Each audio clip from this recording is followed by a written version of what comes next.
In this video, I'm going to be vibe coding with loops. Loops are a new tool that is being used in vibe coding workflows that is a step beyond prompting. With prompting, you submit a prompt, you get one answer back, but a loop is a recursive goal that you define once and will continue working until a stop condition is met. So I think that this is a really good visual representation here. So you define a goal, you let it run, it's then going to check its work and see, did I meet this stop condition? And if it does, then it stops. But if it doesn't, then it's going to continue looping. So I'm going to show you in this video how I'm using this in my vibe coding workflow, but you're going to learn everything there is to know about loops in this video. The first thing that I want to show you guys is how I'm using loops in my vibe coding workflow and where I'm using them, okay? Because there is a particular subset of tasks that loops are going to excel in, and then there's a particular set of tasks that prompting is obviously the way to go. And looping is not replacing prompting,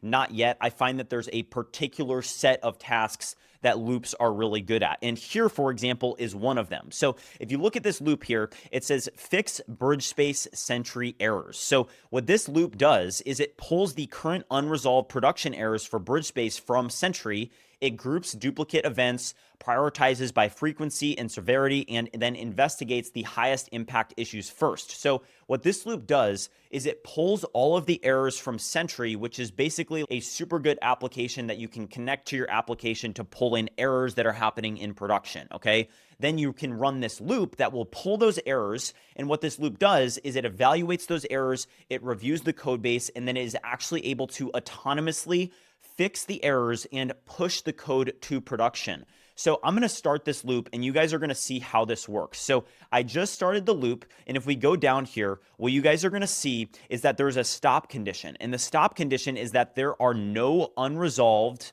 high priority issues in BridgeSpace production, okay? So when this finishes, it means that there are no more errors that are happening in production. And what's great about BridgeAgent is that BridgeAgent has all of the integrations that you need to be able to develop autonomously. So BridgeAgent is launching in beta on Wednesday. And what you guys can see here is that the reason that loops are so powerful inside of BridgeAgent and that developing autonomously is so powerful in BridgeAgent is because of these integrations, okay?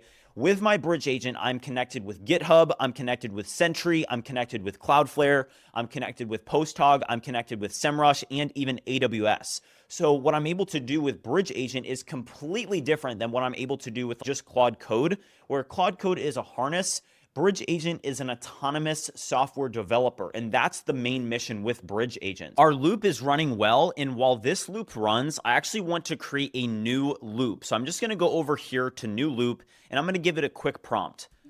I need to create a loop that is able to connect with AWS and review CloudWatch errors for the BridgeMind API. And this loop needs to pull in all errors from the BridgeMind API CloudWatch and monitor the biggest errors that are happening in production. The loop needs to then update BridgeMind API to fix any of the errors that you see happening until there are no errors left. So I can just give this a quick prompt and design the loop with AI. And here's our loop. So this loop is going to repeat until CloudWatch shows no unresolved production BridgeMind API errors requiring code changes. Okay, so the name of this is Fix BridgeMind API CloudWatch Errors. If we look at advanced settings, you can see that how it repeats is until a stop condition, and that's the stop condition. CloudWatch shows no unresolved production BridgeMind API errors requiring code changes. So we're going to create this loop, and we're just going to run this loop. Both of my loops are now running. So the one on the right is the CloudWatch errors one, and then the one on the left is the Sentry errors one. But I now want to create a third loop, and this is another great example of loops. So if I go back over to my integrations here, one of the integrations is with PostHog. So if you guys don't know about PostHog, PostHog is an analytics platform that you can connect to your website to see complete product analysis and analytics like website traffic, what pages people are clicking on, how long they're on the page. And this is a great use case for a loop, and I'll show you why. So let's create another loop. I'm going to go over to new loop. I need you to create a loop that integrates with my PostHog integration and is able to pull all data and analytics from the BridgeMind web app and is then able to create an analysis and identify opportunities for us to improve our conversion workflow and our conversion flow on the site of BridgeMind UI. You can use my GitHub integration to be able to review the current code of the BridgeMind AI website and then make changes that will improve our website and our conversions based off of what you're seeing in PostHog. So I'm going to submit this again and again. I'm just going to create this with AI. Here is the loop. So it's going to repeat until PostHog conversion data is reviewed and at least 3 data-backed website conversion improvements have been implemented. So I think that's pretty good. So we're going to create this loop and it's right here, improve site conversions. And let's just start this loop. So I'm starting this loop. If we go back now over to this, you guys can see that I have 3 loops running and they're all right here. They're all running 1, 2, 3.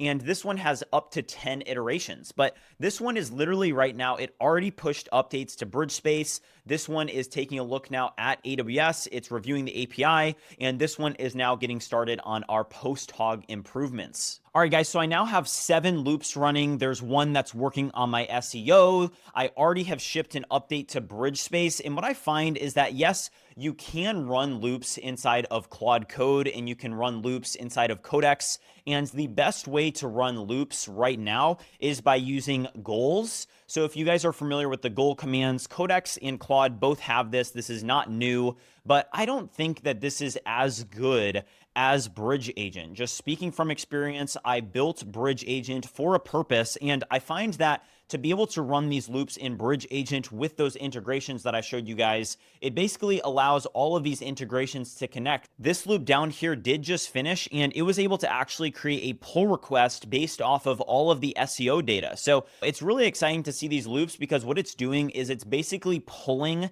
you out of the loop. You don't have to continuously prompt for the same thing anymore. For example, hey, this loop that I created, if we go over to loops and we just go down here, ship BridgeMind SEO fixes. So if we actually look at this loop, okay, it stops when SEO improvements from Semrush are implemented, all required test builds pass, and the BridgeMind UI changes are deployed to production. So if I was using Claude Code, I would be prompting this. Every morning, I could improve SEO, right? And I would give it a prompt, and I would have to say, I want you to use my Semrush API key, and I want you to go to my Semrush, and I want you to improve SEO, right? But now I just have a loop, and with the click of a button like this, boom, we're back, and we're running another loop, and we're going to continuously make this better and better. And I'm really excited for you guys to get your hands on this. Here's another loop that did just finish, and it was the one that was using BridgeSpace production Sentry issues to be able to debug issues that were happening in production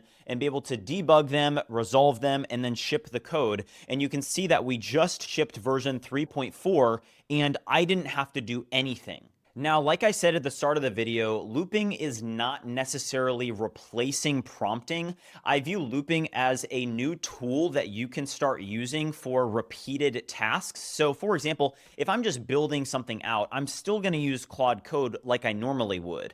But if I have something that is repeatable, that has a stop condition where, for example, with the Sentry issue, hey, there is a stop condition.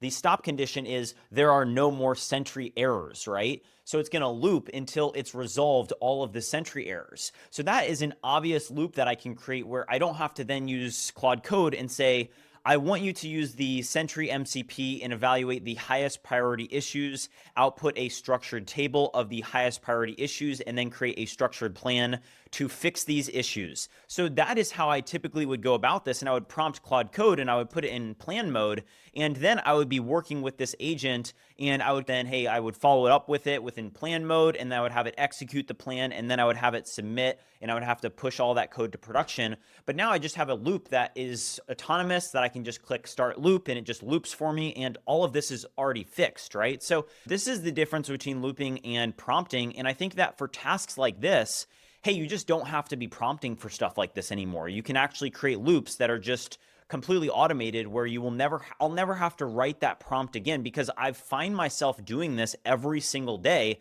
But guess what?